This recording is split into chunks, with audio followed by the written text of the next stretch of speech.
मंडळी रामकृष्ण हरी. ते नव तुम्हाला माहित आहे नव, तुम्ही काय बघतायसा ओम साई क्रिएशन. अहो हे युट्यूब चॅनेल आहे. हे महाराष्ट्रातलं एकमेव युट्यूब चॅनेल आहे जे सगळ्या वारकरी विचारधारा घरोघरी पोहोचवण्याचं काम करतंय. अहो मग बघताय काय, आपली वारकरी विचारधारा पोहोचवणार हे चॅनेल तुम्ही सबस्क्राईब कराय नको होय. का अपमानाचा बदला माणसानं घ्यायचा, अपमान सहन नाही करायचा. अपमानाचा बदला माणसानं सन्मानानं घ्यायचा. कसा घ्यायचा? अरे माझ्या ज्ञानोबरायांनी अपमान सहन केला असता तर ज्ञानेश्वरी सारखा ग्रंथ लिहिला नसता. माझ्या तुकोबरायांनी अपमान सहन केला असता तर गाथा लिहिला नसता. माझ्या या महाराष्ट्राच्या छत्रपती शिवाजी राजांना अपमान सहन केला असता तर हे स्वराज्य निर्माण केलंच नसतं. अरे आपण आपला केलेला अपमान सुद्धा सहन नाही करायचा तर त्या अपमानाचा आपण सन्मानानं बदला घ्यायचा. अरे ज्यानं आपला अपमान केलाय ना त्यालाच आपण 5-25 लोकांमध्ये आपला सन्मान करायला लावायचा. एवढं कर्तृत्व स्वतःमध्ये निर्माण करायचं तर खरी जीवन जगण्याला आपल्या मजा आहे. म्हणून अपमान सहन नाही करायचा तर अपमानाचा सन्मानानं बदला घ्यायचा. तिचा हा देह देव इच्छिता ती पाहे, धन्य आम्ही जन्मालो दास विठोबाचे झालो. प्रस्तुत प्राप्त प्रसंगी कीर्तन रूपी सेवेकरता निवडलेला अभंग ज्ञानोबरायांचे प्रियस्य असणारे प्राणस्य असणारे वयाच्या 16व्या वर्षी ज्यांनी हिंदवी स्वराज्याची शपथ घ्यावी. राजा तुमच्या हातामध्ये तलवार असणं आणि ढाल असणं ही तुमची भक्ती, हा तुमचा परमार्थ आहे. परंतु आमच्या गळ्यामध्ये माळ असणं आणि आमच्या हातामध्ये टाळ असणं असा उपदेश करणारे संत श्रेष्ठ जगद्गुरु तुकोबराय. अरे असा शेवट ज्या संताच्या वाट्याला आला, एवढा गोड शेवट ज्या संताच्या वाट्याला आला ना ते माझे जगद्गुरु तुकोबराय. किती चांगला शेवट यावा. अरे त्या विश्वाच्या बापानं जगाच्या मालकानं साक्षात माझ्या जगद्गुरु तुकोबरायला न्यायला यावं. एवढा शेवट ज्या संताच्या वाट्याला आला ते असे असणारे जगद्गुरु तुकोबराय.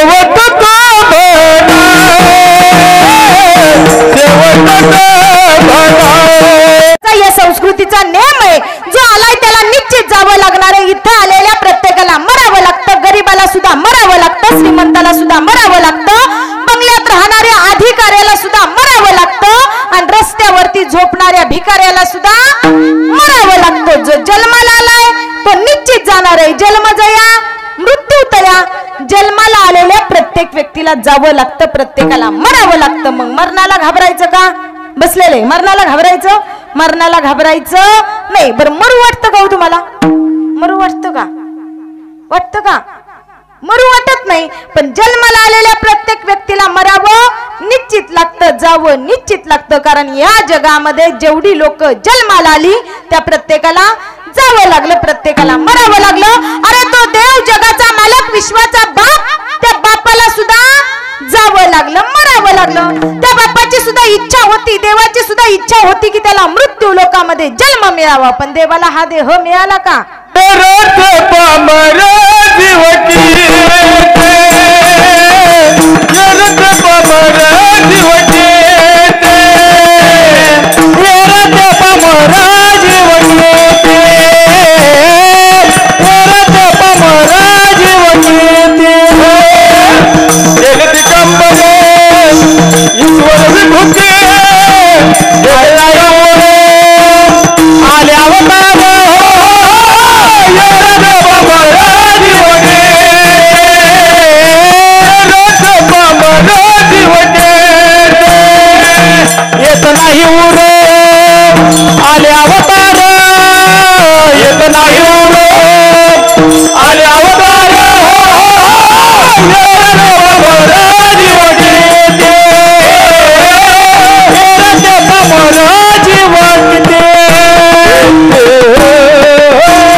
जन्म झाला. त्या देवाला सुद्धा जन्माला आल्यानंतर मरावं लागलं, देवाला सुद्धा जावं लागलं. मग आपल्यापासून पंढरपूर किती किलोमीटर आहे? बसलेले पंढरपूर. आपण आपल्याला स्वाभिमान अभिमान वाटला पाहिजे की पंढरपूरचा पांडुरंग परमात्मा आपल्या या महाराष्ट्राच्या मातीमध्ये नांदतोय, त्याचा आपल्याला स्वाभिमान वाटला पाहिजे, अभिमान वाटला पाहिजे. तो पंढरीचा पांडुरंग परमात्मा तो कोणाचा अवतार आहे? पंढरीचा पांडुरंग परमात्मा कुणाचा? विष्णुदेवाचा. बल कलियुगामध्ये विष्णुदेवाचे अवतार किती? बसलेले बोलत जावं. बोलणारी माणसं मला फार आवडतात. पंढरपूरच्या पांडुरंग परमात्म्याचा विष्णूचा अवतार आहे. मग या कलियुगामध्ये विष्णूचे अवतार किती? 10 अवतार आहे. त्यातल्या पंढरीच्या पांडुरंग परमात्म्याचा कितवा अवतार? 9वा अवतार आहे. असा तो पंढरीचा पांडुरंग परमात्मा आहे. ऐका, त्या पंढरीच्या पांडुरंग परमात्म्याला सुद्धा इथं जन्माला यावं लागलं, त्याला सुद्धा जावं लागलं. अरे ज्यांनी या समाजाला ज्ञान दिलं, समाजाचं कल्याण व्हावं, समाजाचं हित व्हावं आणि इथल्या लोकांना देव समजावा. लोकांनी त्रास दिला पण त्याच लोकांच्या कल्याणासाठी ज्यांनी अमृतानुभव चांगदेव उपास श्री ज्ञानेश्वरी यासारखे ग्रंथ दिले, असे माऊली महावैष्णव ज्ञानोबराय, त्यांना सुद्धा जावं लागलं, त्यांना सुद्धा मरावं लागलं. मग एक गोष्ट निश्चित आहे, गड्या जो जन्माला आलाय त्याला कधी ना कधी तरी जावं हे लागणार आहे, मरावं हे लागणार आहे. मग मरणाला घाबरायचं नाही. देवानं किती? 83,999,000 एवढे जन्म, एवढ्या योनी निर्माण केल्या. पण या निसर्गाचा, या जगाच्या पाठीवरती सगळ्यांचा विचार केला ना, तर इतर प्राण्यांपेक्षा माणूस हा स्वार्थी आहे. आणि माणसानं स्वार्थी असावंही, पण स्वतःचं पोट भरल्यानंतर दुसऱ्याला देण्याची दानत माणूस सोडून इतर सगळ्या प्राण्यांमध्ये. अरे जंगलाचा राजा सिंह सुद्धा स्वतःचं पोट भरल्यानंतर उरलेली शिकार इतर प्राण्यांसाठी ठेवून जातो, पण माणूस तसा करत नाही. माणूस स्वतःचं पोट भरतो आणि भरलं तरी उरलेलं स्वतः सोबत घेऊन जातो, पण इतरांसाठी ठेवत नाही. याच लोभी माणसाला बहिणाबाई काय म्हणतात? माणसा कधी होशील माणूस, माणसापायी झाला लोभापायी झाला माणसाचा कानूस.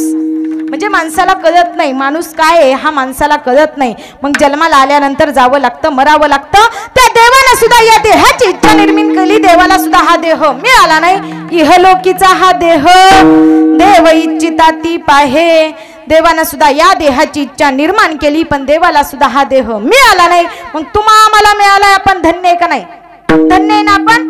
धन्य आम्ही जन्मालो, दास विठोबाचे झालो. आपण जन्माला आलो यात तर आपण धन्य झालो, पण पुढे जाऊन आपण कोण झालो?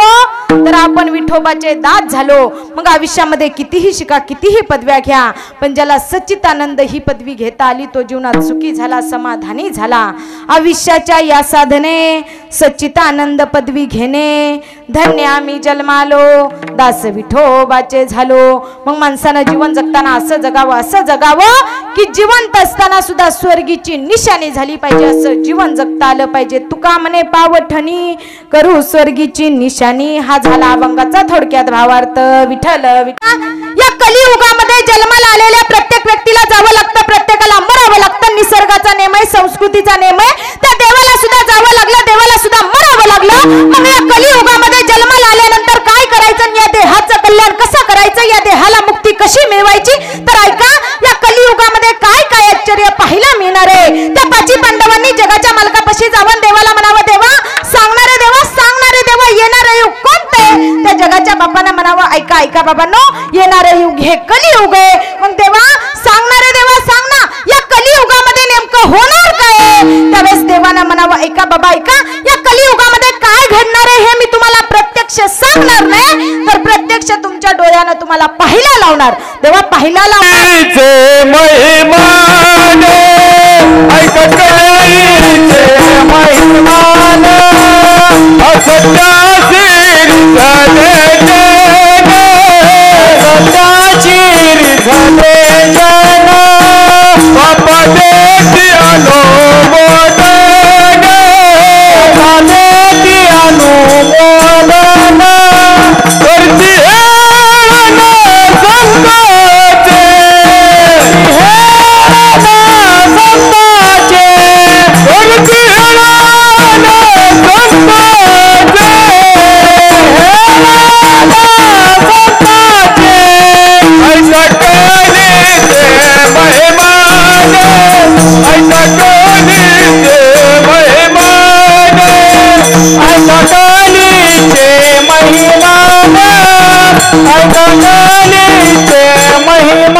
तुमच्या डोळ्यानं तुम्हाला पाहायला लावणार. पाची पांडवांना पाची दिशेनं चालत जायला लावलं आणि धर्मराजा एवढा पुण्यवान होता की उभ्या आयुष्यात कधी कुणाचं पाप केलं नव्हतं, पाप हा शब्द सुद्धा ऐकला नव्हता.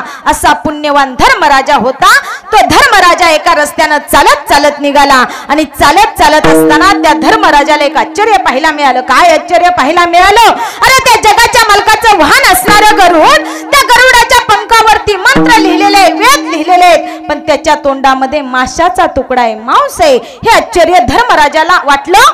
दुसरं आश्चर्य पाहिलं भीमदादानं पाहिलं. 2 तोंडाचा हत्ती भीमदादाला दिसला. त्या भीमदादाला आश्चर्य वाटलं. अरे एवढं महाभारत घडलं, पण एवढ्या महाभारतामध्ये कधीच 2 तोंडाचा हत्ती पाहायला मिळाला नाही. हे भीमदादाला आश्चर्य वाटलं. तिसरं आश्चर्य अर्जुनानं पाहिलं. काय पाहिलं अर्जुनानं? अरे नुकतीच वेलेली गाय, त्या वेलेल्या गायीनं एका वासराला, एका पिल्लाला जन्म द्यावा आणि त्या वासरानं उठून उभा राहावं आणि उठून उभा राहिल्या त्या लेकरानं आपल्या जन्मदात्या आईला लाथ मारावी. हे आश्चर्य अर्जुनाला आश्चर्य वाटलं. चौथं आश्चर्य नकुलानं पाहिलं. काय पाहिलं? 2 जुया बहिणी सारख्या विहीर आहेत. एका विहिरीचं पाणी तळाशे आणि एक विहीर पूर्ण भरलेले. अरे जिचं पाणी तळाशे तिचं पाणी गोड आहे आणि जी पूर्ण काठोकाठ भरलेले तिचं पाणी खरट आहे, कडू आहे. हे आश्चर्य नकुलाला वाटलं. आणि 5वं आश्चर्य त्या सहदेवानी पाहिलं. काय पाहिलं सहदेवानी? अरे उंच मोठा डोंगर आहे, त्या डोंगरावरून एवढा मोठा दगड खाली येतोय आणि कधी एकेकाळी तो दगड येणार आणि त्या सहदेवाच्या अंगावरती पडणार आणि सहदेवाचा प्राण जाणार, असा विचार त्या सहदेवांच्या मनामध्ये चालू होता. 5 जणांना 5 आश्चर्य पाहिले. 5 पांडव जगाच्या मालकापाशी गेले आणि देवाला म्हटले, देवा ऐकणारे देवा, येणारा युग हे कलियुग आहे, पण सांगणारे देवा या कलियुगामध्ये एवढं आश्चर्य कसं काय घडणार आहे? काय आश्चर्य घडणार आहे? त्यावेळेस पहिलं आश्चर्य धर्मराजांना सांगितलं. देवा आज मी पाहिलं रे देवा, पाहिलं. काय पाहिलं धर्मराजा तुम्ही? देवा मी पाहिलं तुझं वाहन असणारं गरुड, त्या गरुडाच्या पंखावरती मंत्र लिहिलेले, वेद लिहिलेले, पण त्याच्या तोंडामध्ये मांस आहे, त्याच्या तोंडामध्ये माशाचा तुकडा. हे आश्चर्य कसं? त्यावेळेस देव गालातले गालात हसले आणि देवानं म्हणावं, ऐकणारे धर्मराजा, अरे बाबा या कलियुगामध्ये अशीच लोक जन्माला येणार आहेत. अरे ज्ञानेश्वरी गाता त्यांची मुखदगत पाठ असणार आहेत, पण ते मांस पाषाण करणार आहेत, मांसाहार करणार आहेत. हे झालं धर्मराजाचे आश्चर्य. दुसरं आश्चर्य भीमदादांनी सांगितलं देवा मी 2 तोंडाचा हत्ती बघितला देवा. एवढा महाभारत घडलं, पण कधी 2 तोंडाचा हत्ती नाही पाहायला मिळाला देवा. या कलियुगामध्ये 2 तोंडाचा हत्ती पाहिला. देवाना नावा ऐक भीमदादा ऐक, या कलियुगामध्ये असंच होणार आहे. 2 तोंडाची माणसं या कलियुगामध्ये जन्माला येणार आहेत. आपण जवळ असल्यानंतर आपल्याला गोड गोड बोलणार आहेत आणि आपण पुढे गेल्यानंतर आपल्याला पाठीमागं नाव ठेवणार आहेत. अशी 2 तोंडाची माणसं या कलियुगामध्ये जन्माला येणार आहेत. हे दुसरं आश्चर्य भीमदादाचं झालं.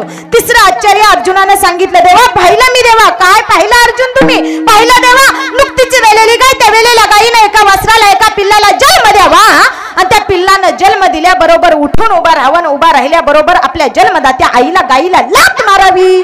तेव्हा सांगणारे देवा किती त्या आईला वाईट वाटलं असेल. अरे जन्मदात्या लेकरानं आपल्या आईला लाथ मारावी, त्या आईला किती दुःख झालं असेल, किती वेदना झाल्या असतील. त्यावेळेस देवानं म्हणावं, ऐक बाबा ऐक अर्जुना, या कलियुगामध्ये अशीच मुलं जन्माला येणार आहेत. अरे मुलं जन्माला येण्याच्या अगोदर आई वडिलांनी त्याच्यावरती कितीही चांगले संस्कार केले, मुलं जन्माला आल्यानंतर त्या आई वडिलांनी कितीही त्याला चांगले संस्कार केले, तरी ज्या वेळेस आई वडिलांना मुलांनी डोक्यावर घेऊन नाचायचं त्यावेळेस उलट होणार आहे. मुलंच आई वडिलांच्या डोक्यावरती नाचणार आहेत. हे झालं अर्जुनाचं आश्चर्य. चौथं आश्चर्य सांगितलं त्या नकुलानं सांगितलं. देवा मी पाहिलं. काय पाहिलं देवा? 2 जुया बहिणी सारख्या विहीर आहेत. एका विहिरीचं पाणी तळाशे आणि एक विहीर पूर्ण काठोकाठ भरलेले. देवा जिचं पाणी तळाशे तिचं पाणी खरट आहे, कडू आहे, गोड आहे. जिचं पाणी तळाशे आहे तिचं पाणी गोड आहे, चांगलं आहे, आणि जी पूर्ण पाण्याने भरलेले तिचं पाणी खरट आहे, कडू आहे. देवा एवढा फरक कस काय? त्यावेळेस देवा म्हणावा, ऐक नकुला ऐक बाबा, या कलियुगामध्ये अशीच लोक जन्माला येणार आहेत. अरे जास्त लोक वाईट जन्माला येणार आहेत आणि गोड लोक, चांगली लोक कमी जन्माला येणार आहेत. हे झालं चौथं नकुलाचं आश्चर्य. आणि 5वं आश्चर्य त्या सहदेवानी म्हणावं, देवा ऐकणारे देवा ऐक ना, या कलियुगामध्ये कितीही आश्चर्य वाटू दे, काहीही करू दे देवा, माणसानं कितीही पाप करू दे, कितीही दुसऱ्याचं वाईट करू दे, पण ऐकणारे देवा या कलियुगामध्ये तुझं नाम घेतलं, तुझं नामस्मरण केलं ना देवा, या देहाला मुक्ती मिळाली, या देहावरती आलेलं सगळं संकट बाजूला होतं, फक्त आणि फक्त तुझं नाव घेतलं पाहिजे. कस काय? सहदेवाने सांगितलं, देवा मी रस्त्यानं चालत चालत निघालो, चालत चालत असताना उंच मोठा डोंगर होता आणि त्या डोंगरावरून भला मोठा दगड येत होता. कधी एकेकाळी दगड येणार होता, माझ्या अंगावरती पडणार होता आणि माझा प्राण जाणार होता. तेव्हा मी विचार केला, अरे माझा जीव जाणार आहे, माझा प्राण जाणार आहे, काय करावं, कुठं जावं, काय करावं, मला मुक्ती कशी मिळेल, मला मोक्ष कसा मिळेल, माझ्यावरचं संकट कसं बाजूला जाईल, म्हणून मी काय करावं देवा, काय करावं. मुखामध्ये तुझं नामस्मरण करावं. आणि ऐक देवा, ऐक, तुझ्या नामस्मरणाची ताकद एवढी मोठी, अरे तुझं नाम घेतलं आणि उंच डोंगरावरून आलेला भला मोठा दगड एका लहानशा झाडाला अडकून थांबला. ही तुझ्या नामाची ताकद आहे देवा. अरे या कलियुगामध्ये आपला उद्धार होतो, पण कधी त्या देवाचं नामस्मरण केल्यानंतर कलियुगामध्ये आपला उद्धार होतो. मग पूर्वीचा काळ काय होता? आता सगळा काळ बदलला, आता सगळी संस्कृती बदलली. आता पूर्वीचा काळ राहिलाय का माता माऊल्या? राहिलाय का? पूर्वीसारखा काळ राहिला नाही, पूर्वीसारखी संस्कृती राहिली नाही. माणसामध्ये जातीभेद निर्माण झाले, माणसामध्ये माणुसकी राहिली नाही. अरे काय माझ्या जगद्गुरु तुकोबारायांना सुद्धा आईचं प्रेम कळावं, आईकडे पाहिलं, आईचं प्रेम जगद्गुरु तुकोबारायांना कळालं. पण आईचं प्रेम जगद्गुरु तुकोबारायांना कळालं, पण जगाला कसं सांगावं, देव कसा समजून द्यावा? त्यावेळी जगद्गुरु तुकोबारायांना संताजी जगदाड्यांनी विचारलं, महाराज तुम्ही बरेच अभंग लिहिले, पण तुम्हाला आई विषयी जर लिहायला सांगितलं तर तुम्ही काय लिहिचाल? त्यावेळेस माझ्या जगद्गुरु तुकोबारायांनी हा अभंग लिहिवा. लेकुराचे हित वाहे माऊलीचे चित्त, ऐसी कळवळ्याची जाती करी लाभाविन प्रीती. तुकोबाराय सुद्धा म्हणतात, बाबा हे जातीभेद निर्माण करू नका. जातीभेद निर्माणच करायचे नाही. कोणतीही जात आपल्याला सांगत नाही माणसामध्ये फरक निर्माण करा. कोणताही धर्म आपल्याला सांगत नाही माणसामध्ये भेद करा. हा माळी आहे, हा साळी आहे, हा धनगर आहे, हा लोहार आहे, हा चांबार आहे, हा मराठी आहे आणि हा मुसलमान आहे असं कोण सांगत नाही. तर सगळे म्हणतात हा माणूस आहे. मग आपली जात एकच आहे, माणसाची जात आहे, आणि आपला धर्म एकच आहे. माणसानं माणसासारखं वागणं हा आपला धर्म आहे, आणि माणुसकी ही माणसाची जात आहे. पण आपल्याला ते कळालं नाही.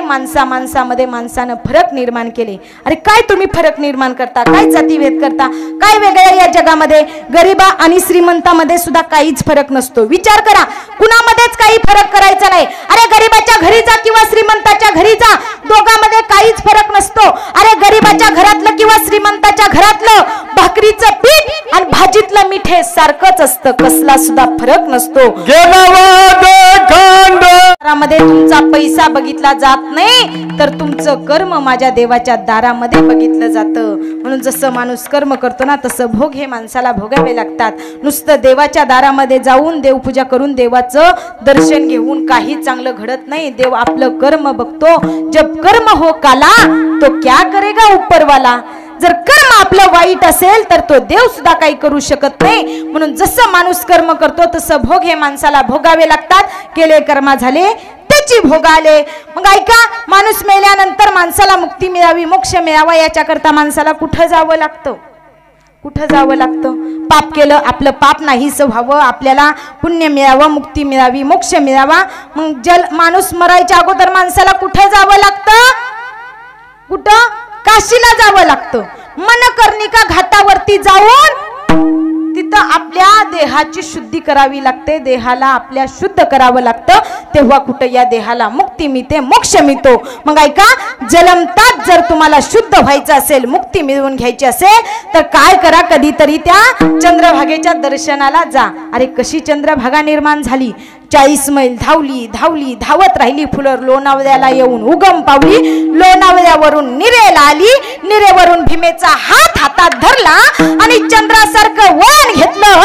पंढरपूरच्या पांडुरंग परमात्म्याचं दर्शन घेतलं आणि पंढरपूरमध्ये चंद्रभागा नाव धारण केलं. ऐसी चंद्रभागा ऐसे भीमातीर, ऐसा कटेवरी देव कुठे. असा देव कुठं नाही, ती चंद्रभागा अशी निर्माण झाली. अरे ऐका, त्या शरीऊकडे पाहिल्यानंतर तिनं फक्त आपल्याला राम आठवतो. त्या यमुनेकडे पाहिल्यानंतर तिथं फक्त आपल्याला श्रीकृष्ण आठवतो. पण माझ्या इंद्रायणी मातेकडे पाहिलं ना, तर आपल्याला 3 महापुरुष आठवतात. अरे इंद्रायणी माता फार मोठी भाग्याची आहे. तिनं काय करावं? 3 महापुरुषांना आपल्या हृदयामध्ये सामावं, हृदयामध्ये सांभाळावं आणि 3 महापुरुषांना हे महाराष्ट्र निर्माण करायला लावावं, ती इंद्रायणी माता होती. तिनं तिघांना सांभाळलं होतं, आपल्या हृदयामध्ये सामावलं होतं. कुणाकुणाला? एक म्हणजे आळंदीचे ज्ञानोबा, दोन म्हणजे देहूचे तुकोबा, आणि तीन म्हणजे या महाराष्ट्राचे शिवबा. ती इंद्रायणी माता फार मोठी भाग्याची होती. तिनं या तीन महापुरुषांना आपल्या हृदयामध्ये सामावलं होतं, सांभाळलं होतं. मग पूर्वीचा काळ होता, पूर्वी माणसाला माणुसकी होती. माणूस मेला तर माणूस माणसाजवळ जात होता, त्याच्या व्यथा ऐकत होता, त्याच्या सोबत राहत होता. पण आजकाल माणसाला माणुसकी राहिली नाही. अरे माणूस निघून गेल्यानंतर बाहेर चढता यात काय नवल नाही. अरे आपल्या घरातले सुद्धा आपण गेल्यानंतर रडत नाही. आपण आहे तोपर्यंत आपलं आपलं म्हणतात, पण आपण गेल्यानंतर कोणी सुद्धा आपलं राहत नाही. 13 दिवस रडतील आणि 13व्याच्या दिवशी आपलं नाव सुद्धा विसरून जातील. ही आपलीच लोक असतील. मग जन्माला आलेल्या प्रत्येक व्यक्तीला जावं लागतं. पूर्वीचा काळ होता. माता माऊल्या ऐका, पूर्वी तुमची मुलं तुम्हाला काय म्हणायची? बोलत चला जरा. पूर्वी तुमची मुलं तुम्हाला काय म्हणायची? माय म्हणायची, माऊली म्हणायची, आई म्हणायची. आता परत म्हणायला लागली मम्मी. मम्मी पर्यंत पण ठीक होतं, आता आली मॉम. आता काय काय बदलत सांगताय? जाऊ दे, मला तो विषय जायचा नाही. मला एक सांगायचंय, तो काय होता. अरे तो काय कसा होता ऐका. कीर्तनाला आलेल्या माता माऊल्या ऐका जरा ऐका. अरे पूर्वी तुमची लेकरं तुम्हाला भीत होती, घाबरत होती, पण आता तुमची मुलं तुम्हाला भीत नाहीत, तुमची मुलं घाबरत नाही. अरे मुलाला तुम्ही शाळेमध्ये शिकायला पाठवता, पण मुलाला आता शिक्षकाची भीती वाटत नाही. अरे काय पूर्वीचा काय होता. मुलगा जर शाळेमध्ये गेला, शाळेमध्ये सरांनी जर मुलाला मारलं, मुलगा घरी यायचा, दप्तर बाजूला फेकायचं, आईला म्हणायचं आई मी उद्यापासून शाळेत जाणार नाही, तर सरांनी मला मारलं असं तो मुलगा सांगायचा. ती आई पाठीमागच्या दाराला शाळेमध्ये जायची, सरांची माफी मागायची, सरांना म्हणायची सर माझ्या लेकराला कितीही मारा, कितीही त्यानं वाईट करू द्या, पण त्याला मारा, पण त्याला अभ्यास करायला लावा, कारण याचं उत्तर असे जे माझ्या नशिबाला आलं ते माझ्या लेकराच्या नको. माझा लेकरू शिकला पाहिजे, हुशार झालं पाहिजे, तो डॉक्टर झालं पाहिजे, कलेक्टर झालं पाहिजे, इंजिनियर झालं पाहिजे. जे माझ्या वाट्याला आलं ते माझ्या लेकराच्या वाट्याला यायला नको. म्हणून ती आई त्या सरांपाशी जायची, माफी मागायची. आताची आई तशी आहे का? आहे का तशी? एक पोरगा शाळेतनं घरी आला, दप्तर खाली फेकून दिलं, आईला म्हटलं आई मी उद्यापासून शाळेत जाणार नाही, माझी नाही, माझी नाही. आई म्हटली अरे सोन्या का शाळेत जाणार नाही? आई मी उद्यापासून शाळेत जाणार नाही, माझी नाही, माझी नाही. आई म्हटली मला एक सांग बाया, का शाळेत जाणार नाही? नाही आई मी शाळेत जाणार. का रे सोन्या का जाणार नाही? ती आई ती माय लेकराला जवळ घ्यायची, तोंडावरून हात फिरवायची, त्या लेकराला विचारायची बाया सांगणार आहे सोन्या तू उद्यापासून का शाळेमध्ये जाणार नाही? तर ती आई आईना असं विचारल्यानंतर ते लेकरू म्हणायचं आई मला सरांनी सांगितलं जोपर्यंत मी मरत नाही किंवा जोपर्यंत ही शाळा सोडून मी जात नाही तोपर्यंत तू शाळेमध्ये यायचं नाही, असं ते लेकरू त्या आईला सांगायचं. आणि ती आई त्या लेकराला त्या बाळाला जवळ घ्यायची, तोंडावरून हात फिरवायची, म्हणायची सोन्या सांगणार आहे सोन्या सर असे कसे म्हटले जोपर्यंत मी मरत नाही तोपर्यंत तू शाळेत यायचं नाही? हो आई म्हटले. आई तुला माहित नसेल सरांनी मला असंच म्हटले. मग सांगणार आहे सोन्या सांग ना तू सरांना काय केलं काय नाही केलं? आई सरांनी मला सांगितलं जोपर्यंत मी मरत नाही तोपर्यंत तू शाळेत यायचं नाही. आई मी शाळेत जाणार नाही, माझी नाही, माझी नाही. आई म्हटले अरे पण का जाणार नाही? का सर असे म्हटले? ऐक ना गाई, काल सरांनी अभ्यास दिला होता, तो अभ्यास मी केला होता आणि वही सरांना दाखवायला घेऊन गेलतो. वही सरांना दाखवली, वही मध्ये सर अभ्यास तपसत होते आणि सरांच्या गालावरती माशी बसली होती. मी विचार केला गुरु म्हणजे देव आहे आणि गुरुच्या गालावरती माशी बसली. मग मी विचार केला आपल्या शिक्षकांच्या गालावरती माशी बसली, कशी मारू कशी मारू कशी मारू कशी मारू मनामध्ये विचार केला. मग आई काय केलं? मी काय केलं सोन्या तू काय केलं? आई ऐक ना सरांच्या गालावरती माशी बसली, मग माशी कशी मारू मनामध्ये विचार केला.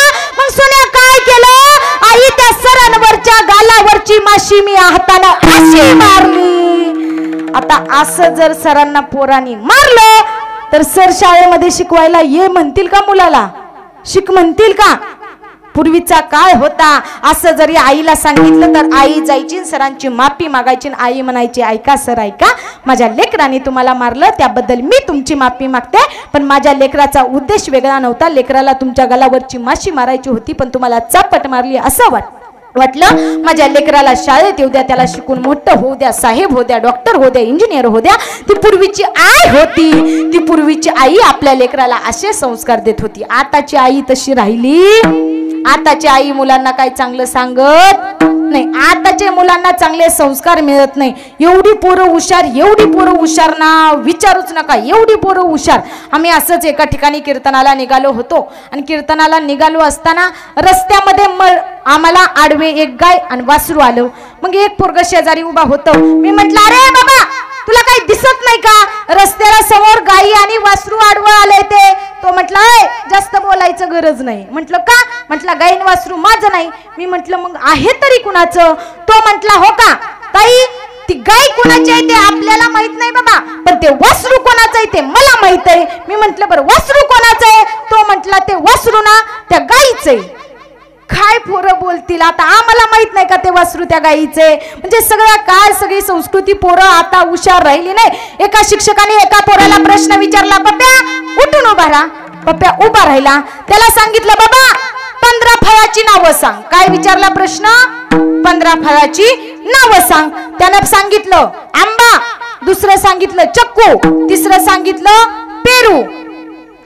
जरा वेळ थांबला आणि मग काय सांगावं मनामध्ये विचार केला आणि पप्प्या म्हणला 1 डझन केळं. सर म्हटले, अरे पप्प्या मी तुला 15 फळांची नावं सांगितली, तू तर 4 सांगितली. तो म्हटला, मास्तर जास्त डोकं लावायची गरज नाही. पहिलं सांगितलं आंबा, दुसरं सांगितलं चक्कून, तिसरं सांगितलं पेरू आणि 1 डझन केळं म्हणजे किती केळं? 12 केळं म्हणजे किती फळं झाली? 15 फळं. एवढी पोरं हुशार झाली ना, अति हुशार झाली. ऐका, सगळा काळ बदलला, सगळी संस्कृती बदलली. पूर्वीचा काळ होता, पूर्वी माणसामध्ये माणुसकी होती, आता राहिला नाही. मग ऐका, जन्माला आल्यानंतर माणसानं चांगलं कर्म करावं, देवाचं नामस्मरण करावं, देवाची भक्ती करावी, आई वडिलांना आपलं म्हणावं, आई वडिलांची सेवा करावी. या जगाच्या पाठीवरती आपल्यावरती निस्वार्थी प्रेम करत असेल ना तर ती आपली आई असते.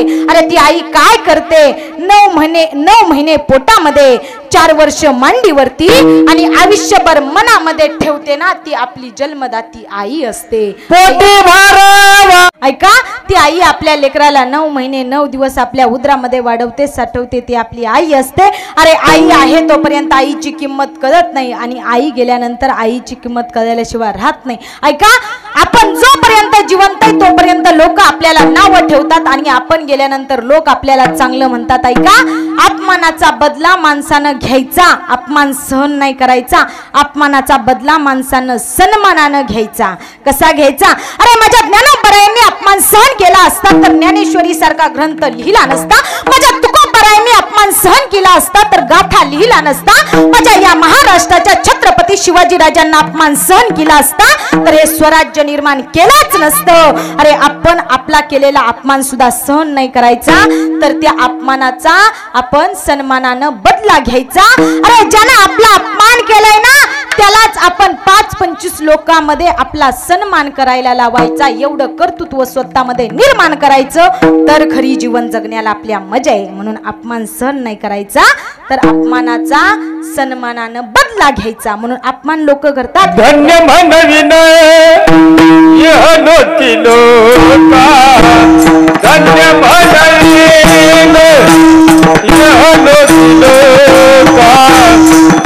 भट आमे तुका देखिए ना, भट आमे तुका देखिए ना.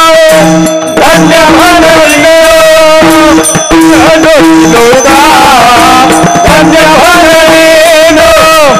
म्हणविन योगा भट आमे तुका देखिए ना, धन्य में तुका देखिए ना. मग या संत महात्म्यांनी सुद्धा आपला अपमान सहन केला नाही. मग आपण का आपला अपमान सहन करायचा?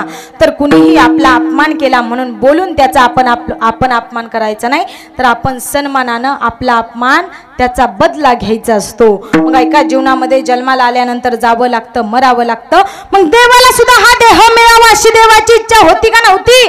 बसलेले देवाला वाटत होतं ना, मला सुद्धा मृत्यू लोकांमध्ये जन्म मिळावा, मला सुद्धा हा देह मिळावा, मला सुद्धा इथं मृत्यू लोकांमध्ये जन्माला यावं, असं कुणाला वाटत होतं? त्या देवाला सुद्धा वाटत होतं. स्वर्गामध्ये जेवढे जेवढे अमर जेवढे जेवढे देव आहेत त्यांना विचारलं बाबांना तुमची इच्छा काय? स्वर्गीचे अमर इच्छिता ती देवा मृत्यू लोकी व्हावा जन्मामा. स्वर्गामध्ये जेवढे जेवढे अमर आहेत जेवढे जेवढे देव आहेत त्या प्रत्येकाला विचारलं बाबांना तुमची इच्छा काय? त्यावेळेस त्या प्रत्येकाला म्हणावं आम्हाला सुद्धा मृत्यू लोकामध्ये जन्म मिळावा ही आमची इच्छा आहे. पण त्यांना सुद्धा मृत्यू लोकामध्ये जन्म मिळाला नाही. मग तुम्हा आम्हाला मिळालाय आपण किती धन्य आहे. मग आपल्याला चांगलं करायचं कळतं का? बसलेले आपण चांगलं करतो का? आपल्याला कळतं का चांगलं काय वाईट काय कळतं का? पवित्र अपवित्र आपल्याला कळतं का? बसलेले पवित्र अपवित्र चांगलं वाईट आपल्याला कळतं का? कळतं का? कळत नाही. पवित्र आणि अपवित्र हे सुद्धा आपल्याला कळत नाही. बिस्लरीचं पाणी दिसायला पवित्र आहे पण असायला अपवित्र आहे. आणि इंद्रायणी मातेचं पाणी दिसायला अपवित्र आहे पण असायला पवित्र आहे. मग आपल्याला कळत नाही अपवित्र काय आणि पवित्र काय. आपल्याला बिसरलीचं पाणी पवित्र वाटतं पण ती दिसायला पवित्र आहे पण असायला मात्र अपवित्र आहे. आणि चंद्रभागेचं पाणी दिसायला अपवित्र आहे पण असायला मात्र पवित्र आहे. इतकी पवित्र ती चंद्रभागा आहे पण आपल्याला कळत नाही. आपण त्याच चंद्रभागेमध्ये आपण तुटलेल्या मूर्त्या वापरलेल्या वस्तू तिथं टाकवतो. ऐका, एखादा जर संन्यासी तिथं आला चंद्रभागेमध्ये स्नान केलं आणि त्याला जर आपण वापरलेल्या वस्तूचा स्पर्श झाला तर किती मोठं पाप आपल्या हातून घडलं हे कळत नाही लोकाला. अरे सगळा काळ बदलला. गेल्या 20 वर्षापूर्वी अशी कल्पना सुद्धा नव्हती की पाणी विकत घेऊन प्यावं लागेल. 20 वर्षापूर्वी कल्पना होती का पाणी विकत घेऊन प्यावं लागेल? पण ज्याने बिस्लरी निर्माण केली ना तो आज जगात सगळ्यात श्रीमंत मनुष्य. अमेझॉन नावाची कंपनी स्वतः काहीच तयार करत नाही पण इतर कंपनीचा माल घेते आणि आर्थिक उलाढाली करते. याचा माल घे आणि त्याला विक. आज जगात सगळ्यात मोठी कंपनी. झोमॅटो नावाचं एकही स्वतःचं मालकी हॉटेल नाही पण आपण फोन केल्यानंतर आपल्या घरपोच ऑर्डर येते ना तो झोमॅटो नावाचं हॉटेल आज कितीतरी मोठे. मग आपल्या स्वतःमध्ये जे ते आपल्याला निर्माण करता आलं पाहिजे. अरे स्वतःची एखाद सुरुवात लहान असू शकते पण शेवट मात्र मोठा होतो. म्हणून आपण आपली सुरुवात करायची असते, लहानापासून सुरुवात करायची असते. मग ऐका, आपल्याला देव कळत नाही, देश कळत नाही, धर्म कळत नाही. ऐका, हा महाराष्ट्र कुणाचा आहे विचारलं तुम्हाला? हा महाराष्ट्र कुणाचा आहे? अरे स्वाभिमानाने अभिमानाने सांगता आला पाहिजे. आळंदीच्या ज्ञानोबरायांचा हा महाराष्ट्र आहे. दहुच्या तुकोबरायांचा हा महाराष्ट्र आहे. अरे छत्रपती शिवाजी राजांचा हा महाराष्ट्र आहे. अरे या महाराष्ट्राच्या मातीमध्ये आई वडिलांना इतकं मानलं जातं देवापेक्षा ही श्रेष्ठ ज्यांना मानलं जातं ना त्या आई वडिलांचा हा महाराष्ट्र आहे. आणि या महाराष्ट्राच्या मातीमध्ये अनेक शूरवीर होऊन गेले. या महाराष्ट्राच्या मातीमध्ये माझ्या राजाने हे स्वराज्य निर्माण केलं. कोणा एकट्याच्या बळावरती नाही. अनेक मर्दमावळ्यांनी इथं त्याग केला, अनेक मर्दमावळ्यांनी इथं आपला प्राण दिला. तेव्हा कुठे हे स्वराज्य निर्माण झालं? एकदा विचारलं त्या शिवा काशीदाला बोलावलं आणि राजांना म्हणावं ए शिवा ऐकलंय आम्ही तू आमच्यासारखाच दिसतो. हो राजा मी तुमच्यासारखा दिसतो. मग काय म्हणताय राजा? शिवा माझी इच्छा आहे बाबा मला बघायचंय तू आमच्यासारखा कसा दिसतो. त्या शिवानं आतमध्ये जावं, राजासारखी कपडे घालावीत आणि मिशीला पीळ द्यात बाहेर यावं आणि म्हणावं राजा दिसतो का नाही शिवा तुमच्यासारखा? बाहेर यावं आणि राजाने म्हणावं अरे शिवा तू आमच्यासारखाच दिसतो की रे शिवा? हो का नाही राजा? मग द्या ना इडा राजा, द्या ना इडा. जातो ना त्या सिद्धी जो हरला मारतो ना राजा त्याला काय माहित आहे तो शिवाजी राजा कसा दिसतोय? द्या ना इडा राजा, द्या ना इडा. जातो ना राजा, मारतो ना त्या सिद्धीला. त्यावेळेस ताना पुढे आला आणि ताना म्हटला ए शिवा तू नाही जायचं शिवा. अरे मी जाणार मी. तानाला लगेच बाजी आला आणि बाजी म्हटला ए ताना तू नाही जायचं, हा बाजी जाणार बाजी. सगळेजण म्हणत होते जाणार. त्या शिवाजी राजांना त्या शिवा काशीदा जवळ जावं. शिवा काशीदाला राजांनी म्हणावं ए शिवा ऐकणार रे बाबा, ऐक ना शिवा मी तुला कुठं पाठवतोय? लढायला पाठवतोय. तुझा प्राण जाईल, तुझा मृत्यू होईल, तुला मरणाची भीती वाटत नाही का? त्यावेळेस शिवाने म्हणावं राजा राजा ऐका माणूस मेल्यानंतर माणसाची उपमा लोक सांगत असतात. माणूस मेल्यानंतर माणसं म्हणतात तो माणूस कसा मेला हे सांगतात, कसा जगला हे सांगतात. पण राजा मी जर तुमच्यासाठी मरलो, तुमच्यासाठी लढलो ना राजा, मी गेल्यानंतर लोक सांगतील हा नेहवापूरचा न्हावी शिवा काशीद म्हणून जन्माला आला. एवढ्या रुबाबात जीवन जगला आणि तो छत्रपती शिवाजी राजांचं मरण मेला. द्या ना इडा राजा, जातो ना मी लढायला. अरे तो शिवा काशीद लढायला गेला आणि त्या सिद्धीनं त्या शिवा काशीदाला पकडलं विचारलं ए कोण आहेस तू? त्यावेळेस शिवा काशीदाला म्हणावं ए शिवाय मी शिवा. अरे कोण शिवा? अरे त्या नेवापूरचा न्हावी शिवा काशीद आहे. अरे त्या राजासाठी मातीसाठी, या महाराष्ट्राच्या मातीसाठी ज्यांनी आपला प्राण दिला ना, तो या महाराष्ट्राचा मर्द मावळा शिवा काशीत झाला. अनेक मर्द मावळ्यांनी इथं आपला प्राण दिला, तेव्हा कुठे हे स्वराज्य निर्माण झालं. त्या बाजी प्रभूनं सुद्धा माझ्या राजाला म्हणावं, राजा ऐका, राजा ऐका, राजा पांडुरंगा बरोबर त्याच्या भक्ताचं नाव जोडलं जातं. राजा मी जर तुमच्या जागेवरती लढायला गेलो ना राजा, माझं सुद्धा तुमच्या सोबत नाव जोडलं जाईल. राजा ही संधी आमच्यापासून हिरावून घेऊ नका. त्यावेळेस राजांनी म्हणावं, ऐकणारे बाजी, नाही बाजी तुला नाही जाता येणार. माझ्या डोळ्यात एका तुझ्या जीवाचं काही बरं वाईट झालं, तुझा प्राण गेला तर मी बाजी म्हणून कुणाला हाक मारावी, कुणा जवळ जावं. त्यावेळेस बाजी प्रभूंना म्हणावं, राजा ऐका, राजा ऐका, ही बाजी प्रभू देशपांडे तुमच्यासाठी 10 वेळा मरायला तयार आहे. राजा ऐका, लाख मेले तरी चालतील, पण लाखाचा पोशिंदा माझा शुभा राजा जगला पाहिजे असा म्हणणारा आणि या स्वराज्यासाठी आपला प्राण देणारे या महाराष्ट्राचा मर्द मावळा बाजी प्रभू देशपांडे होता.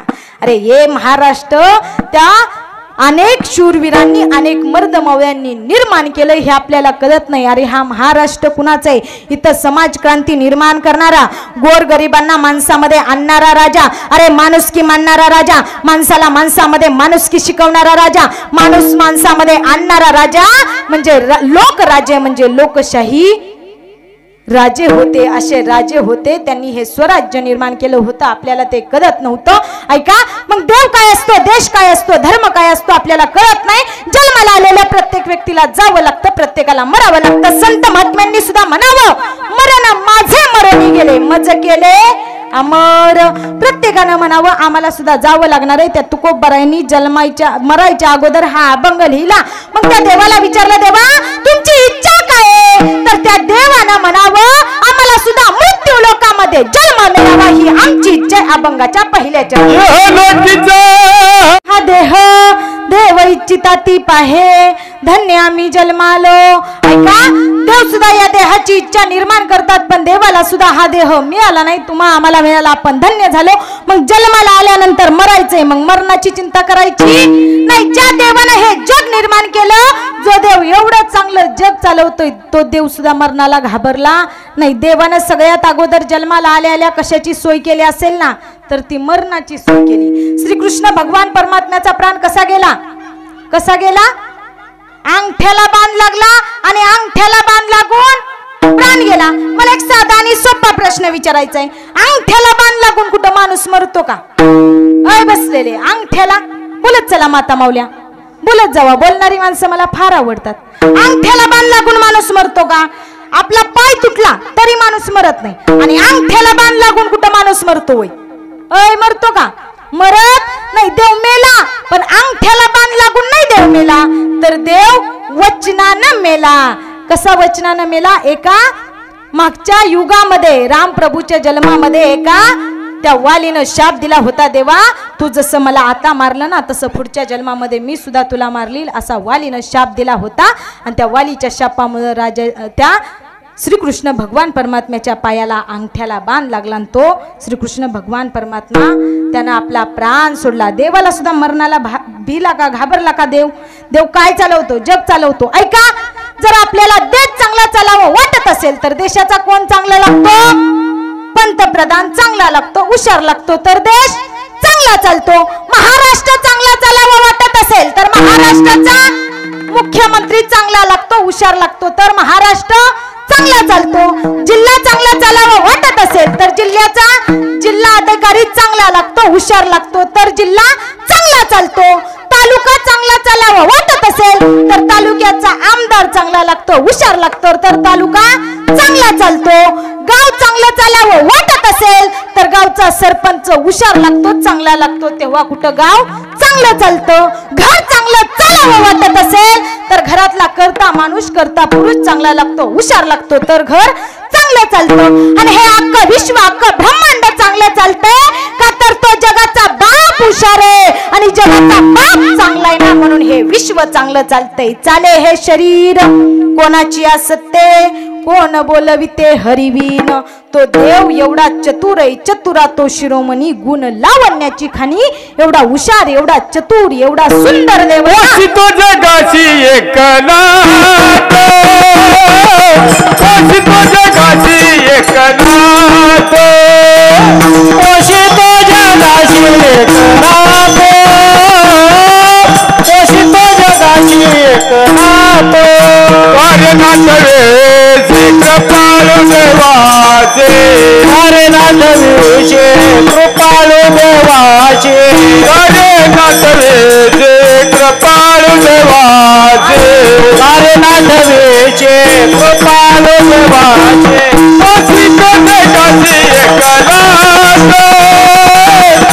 तो जगाची एकनाथ तो जगाची एकनाथ तो जगाची एकनाथ तो जगाची एकनाथ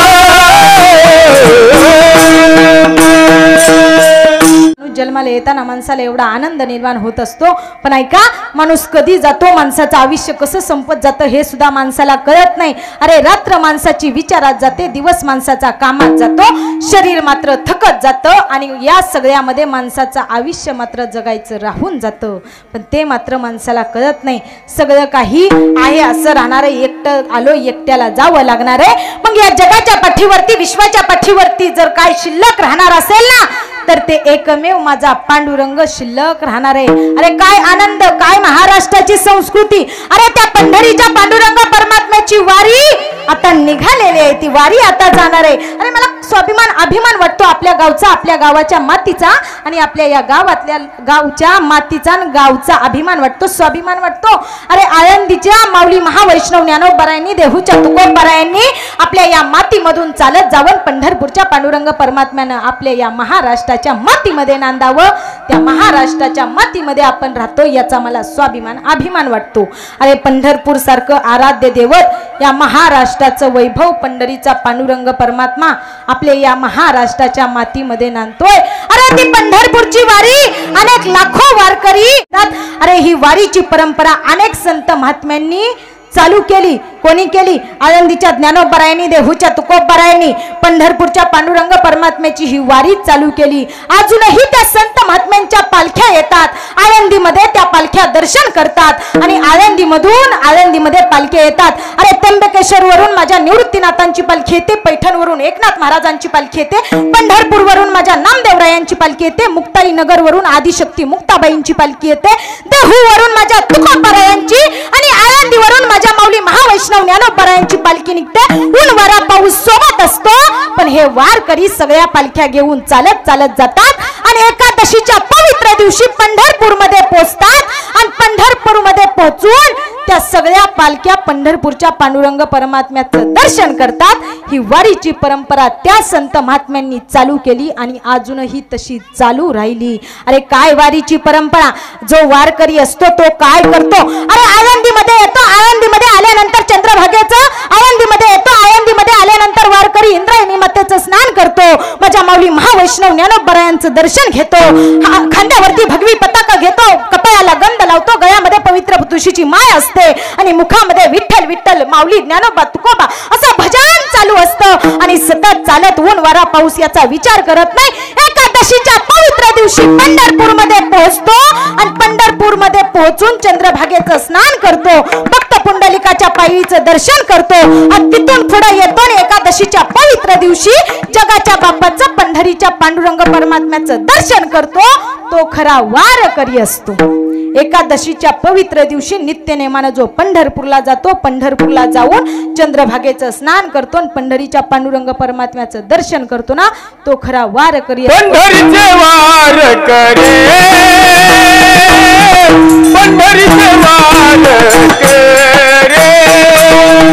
पंढरीचे वारकरी,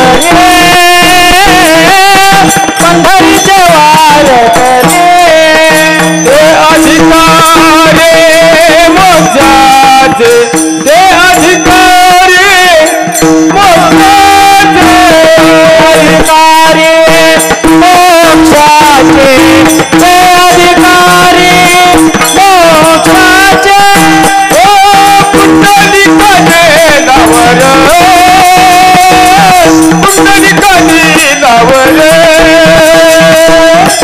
पुंडलिकाने लावलं पुंडलिकाने लावलं पंढरीचे वारकरी हे अधिकारी मोक्षाचे हे अधिकारी मोक्षाचे हे अधिकारी मोक्षाचे पंढरीचे वारकरी ते अधिकारी मोक्षाचे ते अधिकारी मोक्षाचे. मग पंढरीच्या वारीसारखा आनंद दुसरा कुठंच नाही. अरे एकही गावाची जत्रा अशी झाली नाही की त्यामध्ये लोकांचं भांडण झालं नाही. एकही गावामधली मिरवणूक अशी झाली नाही की ज्यामध्ये लोकांचं भांडण झालं नाही. एकही गावामध्ये असा सोहळा झाला नाही की ज्यामध्ये लोकांचं भांडण झालं नाही. सगळीकडे भांडणच असतं का नाही. गावची जत्रा असू द्या, एकही गावची जत्रा नाही असं जिथं लोकांचं भांडण झालं नाही. एकही गावातली मिरवणूक नाही ज्यामध्ये लोकांचं भांडण झालं नाही. एकही लग्न सोहळा असं नाही की जिथं पाहुणा रुसला नाही. पण एक पंढरपूरची वारी आहे की तिथं एकही माणूस एकमेकांवरती रुसत नाही. माणसाला माणसामध्ये आणणारा सोहळा म्हणजे पंढरीच्या वारीचा सोहळा असतो. आणि ती पंढरीची वारी म्हणजे काय? अरे वारकऱ्यांचा आनंद म्हणजे वारी, वारकऱ्यांची भक्ती म्हणजे वारी, वारकऱ्यांचा प्राण म्हणजे वारी, वारकऱ्यांचा श्वास म्हणजे वारी, वारकऱ्यांचं सुख म्हणजे वारी, वारकऱ्यांचं समाधान आणि वारकऱ्यांचा आनंद म्हणजे पंढरपूरची वारी आहे. टाळ वाजे मृदुंग वाजे वाजे हरीचा विना, ज्ञानोबा तुकोबा निघाले पंढरपुरा मुखानं विठ्ठल विठ्ठल म्हणा. अरे जिथं भाव असतो तिथं देव असतो, जिथं श्रद्धा असते तिथं देव असतो. मग आपला भाव आणि श्रद्धा असेल तर आपण एकादशीच्या पवित्र दिवशी आळंदीहून पंढरपूरला जातो आणि एकादशी दिवशी पवित्र दिवशी पंढरपूरला पोचतो. पंढरीच्या पांडुरंग परमात्म्याचं दर्शन करतो. तिथं खरा देवाला आपला भाव कळतो आणि ती खरी आपली पंढरीची वारी पूर्ण होते. धरबळकट भावे तुमपाशी आहे देव, तुमपाशी आहे देव, तुमपाशी आहे देव. मग आपल्याला या महाराष्ट्राची संस्कृती कळाली पाहिजे, महाराष्ट्राची परंपरा कळाली पाहिजे. या महाराष्ट्रात सगळ्यात श्रीमंत माणूस कोण आहे हो बसलेले? या महाराष्ट्रात सगळ्यात श्रीमंत माणूस शेतकरी. पण शेतकऱ्याची किंमत आपल्याला कळत नाही. अरे एखाद्या हिरोची ऍक्टिंग बंद पडली तरी जगू शकतो. अरे एखाद्या लेखकाचं लिखाण बंद पडलं तरी जगू शकतो. अरे पण एखाद्या कवीची कविता करणं बंद पडलं तरी जगू शकतो. एखाद्या गायकाचं गाणं बंद पडलं तरी जगू शकतो. पण एखाद्या शेतकऱ्यानं शेती करणं बंद केलं तर आपण जगू शकत नाही. तो पिकवतो म्हणून आपण चवीनं खातो. असं म्हणतात ज्याच्याकडे आहे वावर त्यालाच आहे पावर. मग शेतकरी राजा आहे, त्याला राजाच म्हटलं पाहिजे. पण जोपर्यंत शेतकऱ्याला त्याच्या पिकाचा अधिकार मिळत नाही तोपर्यंत शेतकरी बाप माझा राजा होत नाही.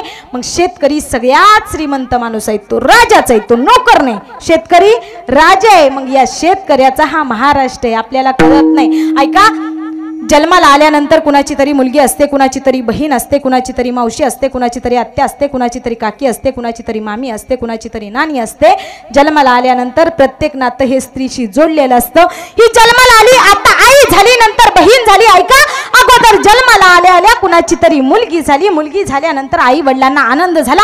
मुलगी झाली, मुलगी झाल्यानंतर तिची अनेक रूप अनेक नाती निर्माण झाली. मुलगी नंतर मैत्रीण झाली, मैत्रीण नंतर बहीण झाली, मावशी झाली, काकी झाली, मामी झाली, पत्नी झाली आणि आई झाली. या सगळ्या नात्यांमध्ये 3 नाती एवढी श्रेष्ठ आहेत, ताईचं, पत्नीचं आणि आईचं. ही 3 नाती खूप श्रेष्ठ आहे. या 3 नात्याचा विचार केला ना, तिच्याकडं ताई म्हणून पाहिलं तर तुम्हाला ती मुलगी, तुम्हाला बहीण म्हणून दिसेल. तिच्याकडं पतिव्रता पत्नी म्हणून पाहिलं तर ती तुम्हाला पत्नी म्हणून दिसेल. कीर्तनाला आलेल्या माता माऊल्या, ऐका, तुमच्या मुलीचं, तुमच्या लेकीचं कीर्तन आहे. या जगाच्या पाठीवरती, विश्वाच्या पाठीवरती देवपूजा करून तुम्हाला देव भेटत नाही. आता जन्माला आल्यानंतर तुमचा एकच देव असतो. जन्माला आल्यानंतर लग्न होईपर्यंत तुमचा देव म्हणजे तुमचा बाप असतो. आणि एकदा का डोक्यावरती अक्षता पडली आणि गळ्यामध्ये पतीच्या नावाचं मंगलसूत्र घातलं की तुमचा मरेपर्यंत एकच देव असतो, तो म्हणजे तुमचा नवरदेव असतो. ऐका, जोपर्यंत मुख्यमंत्री होत नाही तोपर्यंत तो पक्षाचा, आणि एकदा का मुख्यमंत्री झाला की तो या महाराष्ट्रातल्या लोकांचा. आमदार होत नाही तोपर्यंत तो पक्षाचा, आणि एकदा का आमदार झाला की तर तो त्या तालुक्यातल्या लोकांचा. तसं जोपर्यंत मुलगी लग्न होत नाही तोपर्यंत मुलगी ती तिच्या आई वडिलांची, आणि एकदा का लग्न झालं, गळ्यामध्ये मणी मंगलसूत्र आलं, कपाळाला पतीच्या नावाचं कुंकू लावलं की ती पत्नी कुणाची? पतीची, बायको नवऱ्याची. मग तोपर्यंत तिचा प्रवास चालू असतो. ती एकदा का कुणाची तरी पत्नी झाली, कुणाची तरी बायको झाली की मरेपर्यंत तिचा एकच देव असतो, म्हणजे तिचा नवरदेव असतो. ऐका काय पती पत्नीचं प्रेम असावं. अरे वटपौर्णिमेच्या सणाला ती पत्नी काय प्रार्थना करते, काय करते? देवाजवळ जाते, वडाला फेड घालते आणि काय देवाला मागणी मागते. ऐका कीर्तनाला आलेल्या माता माऊल्या, ऐका तुम्ही वटपौर्णिमेचा उपास धरता, वटपौर्णिमे दिवशी वडापाशी जाता, वडाला दोरा गुंडाळता, वडाला घालते फेरे, देवाला करते नवस आणि नवऱ्याचं नाव घेते. आज आहे वटपौर्णिमेचा दिवस, वडाला फेरे घालते 7 आणि पती परमेश्वराचीच लाभो मला जन्मोजन्मीची साथ, अशी प्रार्थना वटपौर्णिमेच्या दिवशी ती पत्नी, ती बायको आपल्या नवऱ्यासाठी करत असते ना. ती पतिव्रता पत्नी असते, पण ते आपल्याला कळत नाही. ऐका आई काय असते, आईची किंमत आहे तोपर्यंत कळत नाही, गेल्यावरती किंमत कळल्याशिवाय राहत नाही. मग ऐका हा देह कुणालाही मिळत नाही, आपल्याला मिळाला. मग आपल्याला हा देह मिळाला, आपण धन्य झालो, धन्य आम्ही जन्मालो, दास विठोबाचे झालो, विठोबा. या परिवारातल्या या आईच्या लेकरांना केला तर त्यांना त्यांची आई आज दिसणार नाही. अरे काय असती आईची माया, आई आहे तोपर्यंत आईची माया, आईची किंमत कळत नाही, आणि एकदा का आई गेल्यानंतर आईची किंमत कळल्याशिवाय राहत नाही. ज्यावेळेस आईची अंतयात्रा निघाली, आईचा देह सरणावरती ठेवला आणि सगळे रडत असताना अनेक जण समोर येतात आणि म्हणतात, बाळा नको रडू, मी तुझ्या आई सारखी आहे. त्यावेळेस त्या मुलाला कळतं आई सारखी जरी असली ना तरी ती आपली आई नाही, आई ती आई असते. एक वरती तुम्हाला जगामध्ये सगळं काही मिळेल, पण एकदा गेलेली आई पुन्हा मिळणार नाही. ऐका सगळ्यांनी जरा वेळ शांत बसा, जास्त वेळ घेणार नाही मी तुमच्यासाठीच कीर्तन ठेवलंय. तुम्ही इथं आला, तुम्हाला आई काय असते ते कळायला पाहिजे. ऐका जोपर्यंत आई आहे तोपर्यंत आईची किंमत कळत नाही. अरे सख्खी ती सख्खी आई असते. बापानं दुसरं लग्न केल्यानंतर दुसरी आई सुद्धा आपल्याला आईसारखं प्रेम देऊ शकत नाही. ज्यावेळेस पती पत्नीचं लग्न होतं त्यावेळेस पती आपल्या पत्नीवरती एवढं प्रेम करतो, एवढं प्रेम करतो, ती पत्नी सुद्धा आपल्या पतीला, आपल्या नवऱ्याला म्हणते, का तुम्ही माझ्यावर किती प्रेम करता? ती म्हणतो मी तुझ्यावरती खूप प्रेम करतो. ती म्हणते तुम्ही माझ्यावरती खूप प्रेम करता ना, मग मला सांगा यदा कदाचित मी मेले तर तुम्ही काय करचाल? त्यावेळेस तो म्हणतो, अगं तू जर मेली ना तर तुझ्या प्रेमात मी वेडा होईल. वेडा? तुम्ही वेडा होचाल, एवढं प्रेम माझ्यावरती करता? अगं हो, तू जर मेली तर तुझ्या प्रेमात मी वेडा होईल, एवढं तुझ्यावरती प्रेम करतो. तुम्ही दुसरं लग्न तर करणार नाही ना? तो म्हणला, अगं वेडा काहीही करतो, वेड्याचं काही सांगता येईल का, दुसरं करतोय का नाही? मग आपली आई असते, आपला बाप सुद्धा दुसरं लग्न करू शकतो, पण आई करू शकत नाही. ती आई असते, ती लेकरासाठी कष्ट करत असते.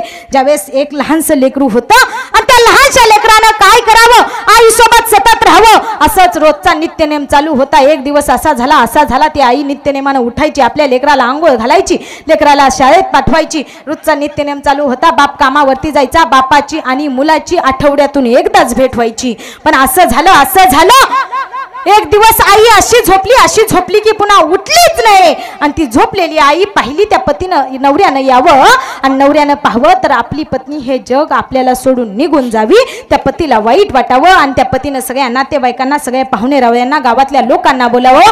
सगळे एकत्र जमा झाले. त्यावेळेस सगळे रडायला लागले आणि रडलेला आवाज त्या लेकराच्या कानापर्यंत गेला. लेकरू पळत आलं, आईकडे पाहिलं तर आई झोपलेले. लेकरू पळत आलं, आईच्या देहाला मिठी मारली, आईच्या गालाचे पाटे घेतलं आणि ते लेकरू आई जवळ जात आहे, आईला म्हणतंय, आई उठ ना ग आई, बघ ना आज आपल्या घरी कोण कोण आलंय. आई आपल्या घरी मावशी आली, मामी आली, मामा आला, काका आली, आजी आला, आजोबा आली. आई उघड ना गं, आई बघ ना, आज आनंदाचा दिवस आहे. रोज तुझा दादा तुझ्या नंतर उठतो, रोज तू तुझ्या दादाला उठवते, पण आई आज तुझ्या दादानं तुला उठवलं. उठ ना ग आई, उघड ना डोळे. त्या 5-6 वर्षाच्या लेकराला काय करावं, त्या लेकरानं आई जवळ जावं, आईच्या देहाला मिठी मारावी, आईच्या गालाचे पापे घ्यावे, त्या बापाला जड अंतकरणानं जावं, लेकरा लेकराला सावरावं, लेकराला उदराशी धरावं आणि लेकराला घेऊन डसा डसा रडावं. त्यावेळेस 2-4 माता मावल्यांनी पुढे यावं, त्या स्त्रीचा देह घ्यावा आणि देह घेऊन स्नान करण्यासाठी आंघोळीसाठी आंघोळ घालायला घ्यावं. त्या लेकरांनी बापाला मिठी सोडून पळत पळत यावं, त्या आईच्या देहाला मिठी मारावी, आईला म्हणावं, आई बघ ना आई, हे किती लोक वाईट आहेत. मावशी ऐक ना मावशी, दररोज तिची आई तिच्या दादाला तिच्या बायाला आंघोळ घालते. आई आज तू माझ्या आईला आंघोळ नाही घालायच्या मावशी, ऐक ना ग मावशी. ते लहानसं लेकरू सांगत होतं पण त्याचं कोण ऐकायला तयार नव्हतं. तिचा शृंगार केला, तिचं देह सरणावरती ठेवला, चारे बाजूला 4 खांदेकरी आणि अंतयात्रा मशानामध्ये निघाली. अंतयात्रा आली आणि त्या मुलानं त्या अंतयात्रेला आग्नी लावला. तो मुलगा बेशुद्ध पडला, आजारी पडला, दवाखान्यामध्ये नेला. 2-3 दिवस निघून गेले. तो मुलगा दररोज आपल्या बापाजवळ जायचा आणि बापाला म्हणायचा, बाबा सांगा ना हो बाबा माझी आई कुठं गेली. त्या बापानं म्हणावं, दादा तुझी आई ना देवा घरी गेली. त्या 5-6 वर्षाच्या लेकराला काय कळावं, देवा घरी म्हणजे आई नेमकी गेली कुठं, त्याला कळत नव्हतं. त्यावेळेस तो मुलगा म्हणायचा, सांगा ना हो बाबा तिच्या आईला म्हणावं तिच्या दादाला हॉटेलचं खाऊन त्याचं पोट नाही भरत, मला ना आईच्या हातची चटणी आणि भाकरीच गोड लागते. बाबा सांगा ना आईला, देवा घरी असेल तिथं फोन असेल तिला फोन करा आणि घरी बोलवा ना हो बाबा. त्या लेकरानं म्हणावं आणि असं म्हटल्यानंतर त्या बापाला कळत नव्हतं की कुठून आई आणू, म्हणून त्या बापानं त्या लेकरासाठी दुसरं लग्न करावं, दुसरी आई घरामध्ये आणावी. आणि आणलेली आई घरामध्ये आली. त्या आईला सांगितलं, माझा घरामध्ये दुसरा मुलगा येतोय, माझा मुलगा आहे ना, त्या मुलासाठी मी तुझ्यासोबत दुसरं लग्न करतोय, त्याला जर तू सांभाळशील तर माझ्या गेलेल्या स्वर्गवासी पत्नीच्या आत्म्याला शांती मिळेल असं सांगितलं. ती घरामध्ये आली. जोपर्यंत आपल्याला मूल होत नाही तोपर्यंत आपण लेकराच्या मुलावरती प्रेम करतो, पण जोपर्यंत संसार रूपी वेलीला मूल रूपी फूल लागत नाही तोपर्यंत संसार स्त्रीचा पूर्ण होत नाही, तिला बायपण निर्माण होत नाही, ती पत्नी नसते, स्त्री नसते, तिला समाजात जगण्याचा अधिकार लोक जास्त देत नाही जोपर्यंत मूल होत नाही. अरे आपण काय मुलाबाळाची इच्छा निर्माण करावी. जगाचा बाप राजा दशरथ, त्या राजा दशरथानं आणि त्या कौशल्य मातेनं सुद्धा उमललेलं फुल झाडाचं पाहून तिनं सुद्धा म्हणावं, उग का काळीज माझे उले पाहुणी वेलीवरची फुले. तिनं सुद्धा जगाच्या बापाला म्हणावं, देवा माझ्या सुद्धा पोटी उदरी लेकरू जन्माला घाल. तिनं प्रतिज्ञा करावी, तिनं वेदना निर्माण करावी. मग तुम्ही आम्ही करतो यात काय नवलय. त्यावेळेस तिला मुलगा झाला. तिचा मुलगा झाल्यानंतर याच्यावरचं प्रेम कमी झालं, याला मारू लागली, याला हाल करू लागली, याला कामे सांगू लागली. एक दिवस तिला तिच्या मैत्रिणीच्या लग्नाला जायचं होतं, साडी इस्त्री करायला सांगितली. साडी इस्त्री करायला सांगितली असताना त्यानं मुलानं म्हणावं, आई ऐक ना गाई, तुझा दादा अजून लहान आहे, तुझ्या दादाचे हात लहान आहे, इस्त्री खूप जड असते गाई, इस्त्री मला पेलत नाही, इस्त्री मला झेपत नाही, सांग ना गाई इस्त्री कशी करू. त्यावेळेस त्या आईनं म्हणावं, बाबा तुला फक्त खायला येतं का. त्या आईनं त्या लेकराला जड अंतकरणानं इस्त्री घेऊन इस्त्री करायला लावावी. त्या लेकरानं इस्त्री करावी. इस्त्री करत करत त्या लेकराकडून इस्त्री साडीवरती पडावी आणि साडी जळावी. जळालेला आवाज त्या बाईच्या नाकापर्यंत गेला. चपात्या करत होती, हातामध्ये बेल नव्हतं. पळत पळत आली आणि पळत पळत येऊन त्या लेकराला एवढं मारलं.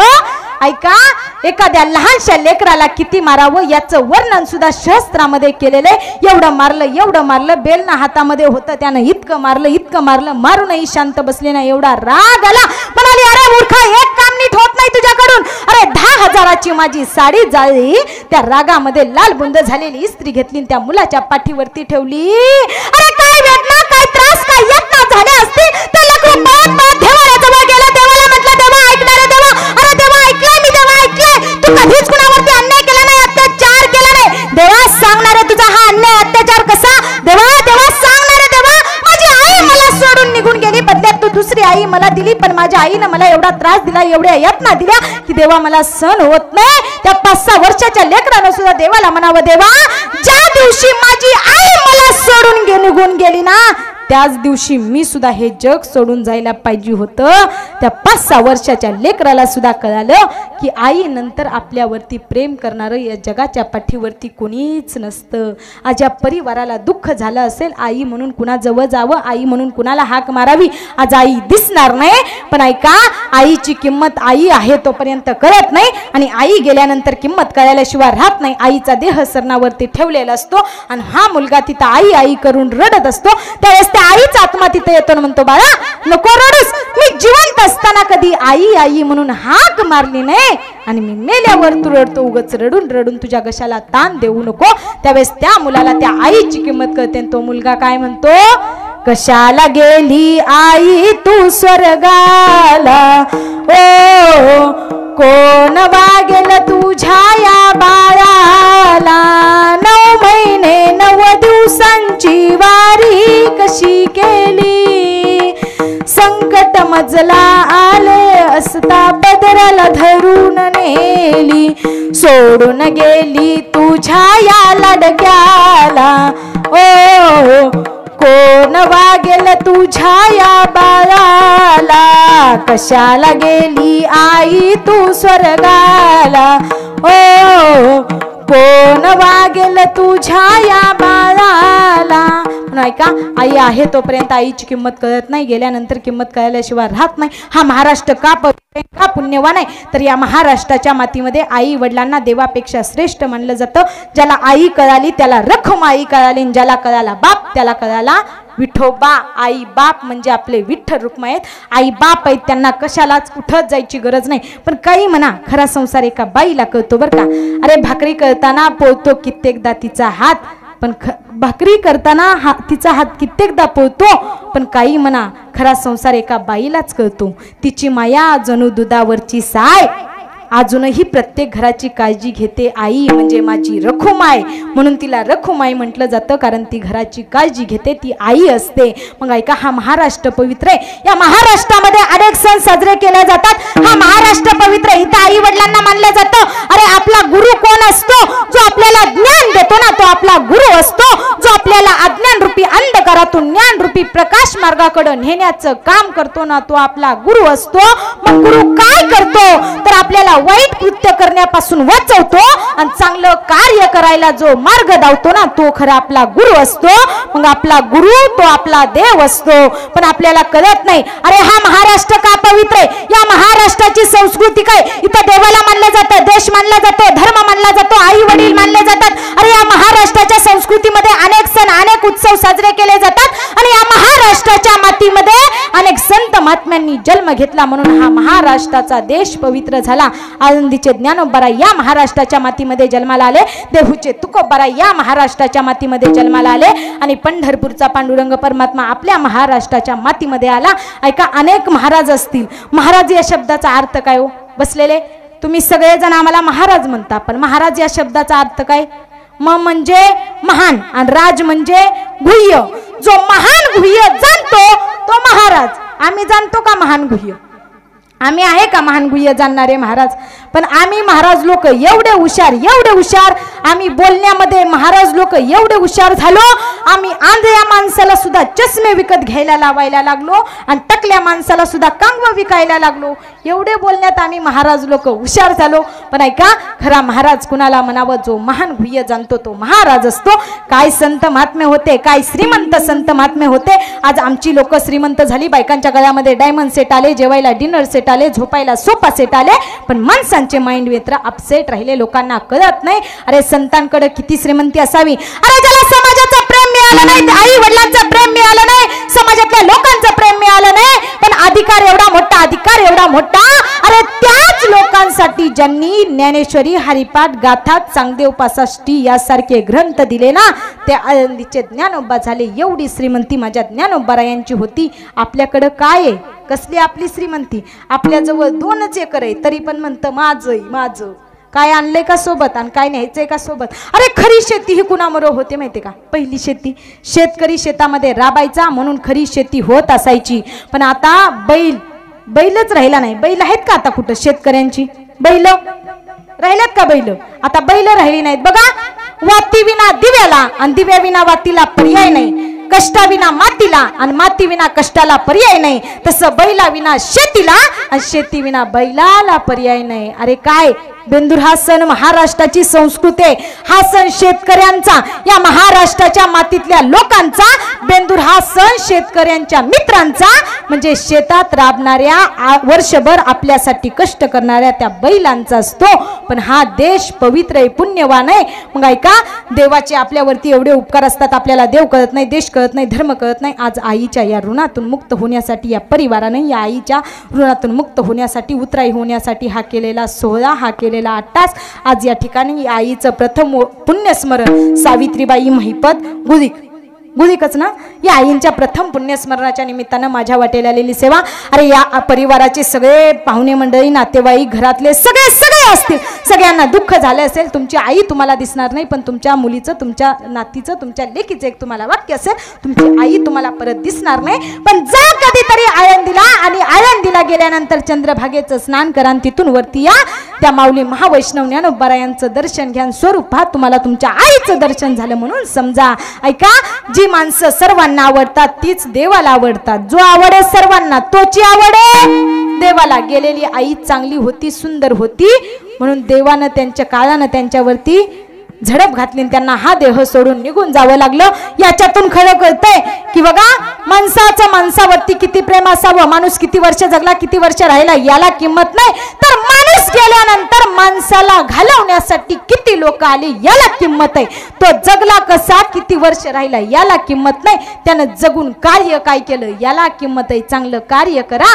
मग ऐका, आई गेली, त्या आईच्या पुण्यस्मरणासाठी एवढ्या लांबून एवढी लोक आली. का आली तर गेलेल्या गुळीक परिवारावरती, त्यांच्या मुलांवरती, त्यांच्या कुटुंबावरती, त्यांच्या सगळ्या परिवारावरती तुमचं प्रेम होतं म्हणून बऱ्याच लांबून लोक आले ना. तुझ्या माझ्या गावचे अंतर जरी आहे, मी तुझा तू माझा खांदेकरी आहे. सागराची लाट तू, सागराची लाट मी, मग सांग असल्या सागरी कुठली दरी आहे. मी तुझा तू माझा खांदेकरी आहे. कुणाला ना कुणाच्या खांद्यावर जावं लागतं. मी पहिल्यांदा सांगितलं, तुमचा आमचा सुद्धा एक दिवस येणार आहे ना, आपल्याला सुद्धा हा देह सोडून जावं लागणार आहे. मग आई निघून गेली. त्या आईच्या प्रथम पुण्यस्मरणाच्या निमित्तानं त्या आईच्या आत्म्याला शांती लाभो ही माऊली चरणी प्रार्थना व्यक्त करते. तुकोबाराय म्हणतात, बाबा जिवंत असताना सुद्धा स्वर्गीची निशाणी झाली पाहिजे, असं जीवन जगता आलं पाहिजे. अभंगाची शेवटची झाल. एक तुका म्हणे पावल भांडाल आत्मा कुडीचं लागल भांडाल, आत्मा कुडीचं लागल भांडाल, आत्मा कुडीचं लागल भांडाल.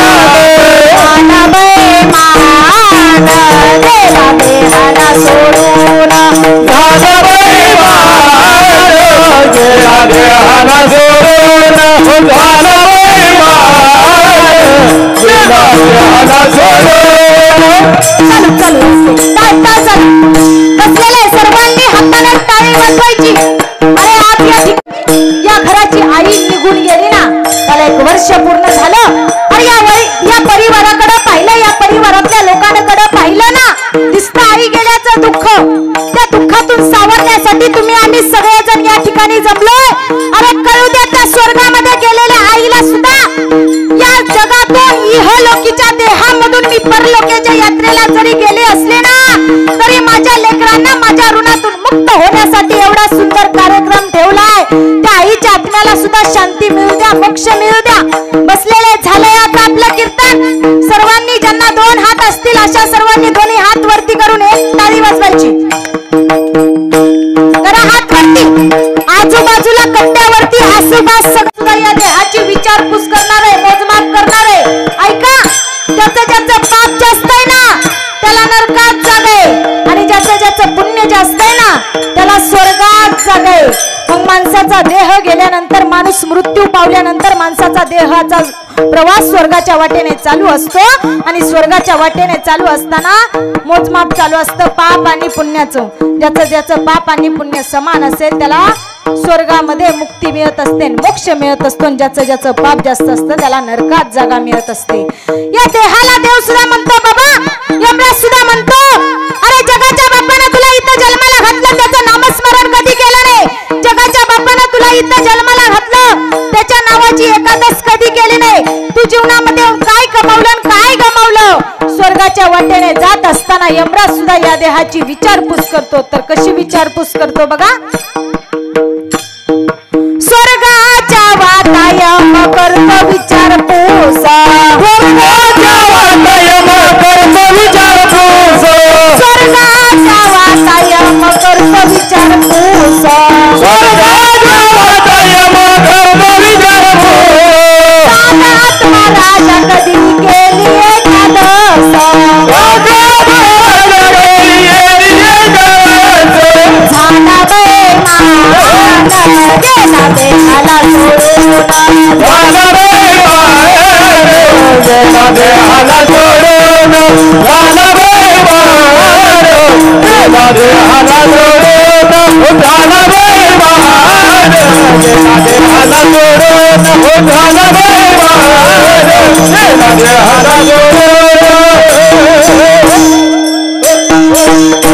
मग शेवटी आत्मा सुद्धा या देहाला सोडून निघून जातो. बराच वेळ झालेला आहे. ऐका, या गेलेल्या आईच्या ऋणातून मुक्त होण्यासाठी या परिवारानं 4 दान करायचे असतात. आपल्या घरातून व्यक्ती निघून गेल्यानंतर अन्नदान, ज्ञानदान, वस्त्रदान आणि पिंडदान केल्यानंतर गेलेल्या व्यक्तीच्या आत्म्याला शांती मिळत असते, मुक्त होऊन स्वर्गामध्ये जात असतो.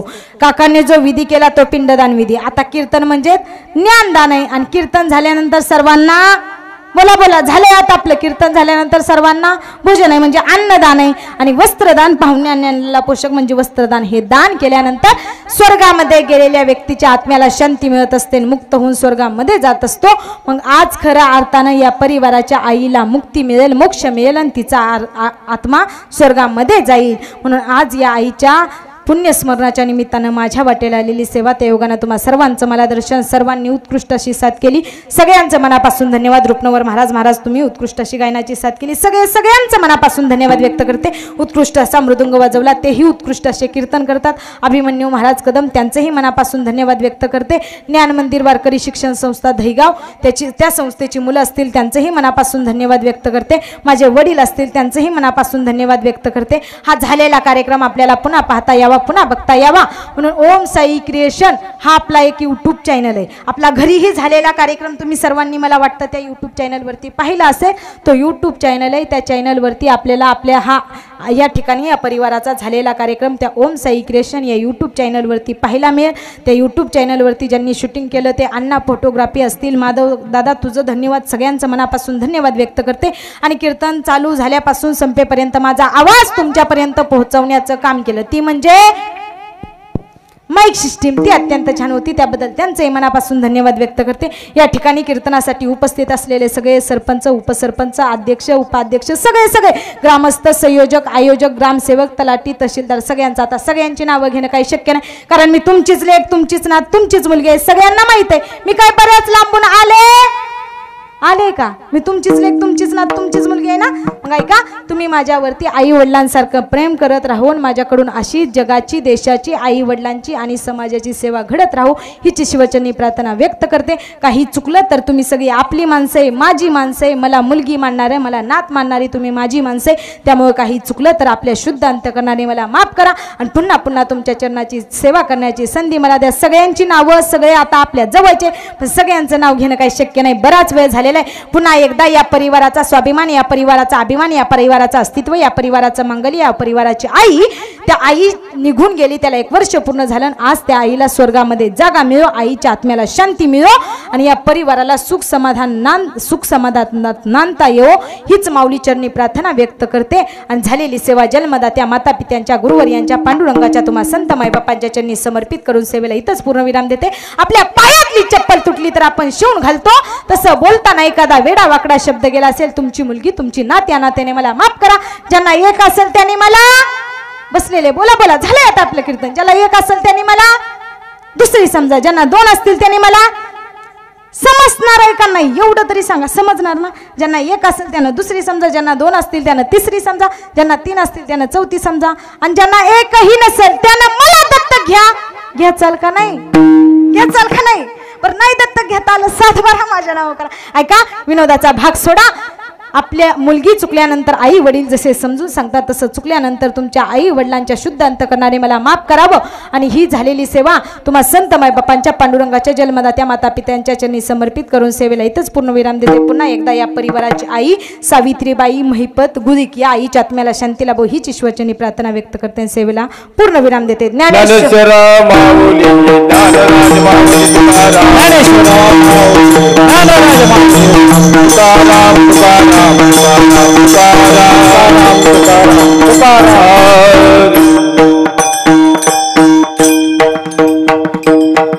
सर्वांनी उठून उभा राहा आणि घरातील सर्वांनी फोटोचे